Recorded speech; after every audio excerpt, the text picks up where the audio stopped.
ನಿಮ್ಮ History ಯಶೋ tells us. ಸೂತ್ರಗಳಲ್ಲಿ ಕೆಲವೊಂದು ವಿಚಾರಗಳನ್ನ ನಾನು ಕೇಳ್ತೀನಿ, ಅದನ್ನ ರಾಕಿ ಬಾಯ್ ಸ್ಟೈಲ್ ಅಲ್ಲೇ ನೀವು ತಿಳಿಸ್ಬೇಕು. ಬದಲಾವಣೆ ಅನಿವಾರ್ಯ, ಬೆಳವಣಿಗೆ ಅದು ಅಷ್ಟೇ ನಿರ್ದಿಷ್ಟವಾಗಿ ಇರುವಂತ ವಿಷಯ. ನಿನ್ನೆಗಿಂತ ಇವತ್ತು ಚೆನ್ನಾಗಿರ್ಬೇಕು, ಸ್ವಲ್ಪ ಬೆಳೆದಿರ್ಬೇಕು. ನಿನ್ನೆಗಿಂತ ಇವತ್ತಿಗಿಂತ ನಾಳೆ ಇನ್ನೊಂಚೂರು ಬೆಳಿಬೇಕು.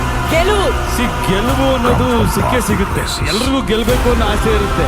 ಆದ್ರೆ ಗೆಲುವಿಗೆ ಏನ್ ಮಾಡಬೇಕು ಆ ಸಿದ್ಧತೆ ಅಥವಾ ಅದಕ್ಕೆ ಪರಿಶ್ರಮ ಪಡೋದಕ್ಕೆ ಎಲ್ಲರೂ ರೆಡಿ ಆಗ್ಬೇಕು. ಅದರಿಂದ ಹೊರಟ್ರೆ ಗೆಲುವು ತಾನಾಗಿ ಸಿಗುತ್ತೆ ಅನ್ನೋದು ನನ್ನ ನಂಬಿಕೆ. ಎಸ್. ಸೋಲು ಹಂಗಂದ್ರೆ ಏನು ಅನ್ಬೇಕು, ಯಾಕಂದ್ರೆ ನೆಗೆಟಿವ್ ಬಗ್ಗೆ ಯಾವ ಯೋಚಿಸಬಾರ್ದು.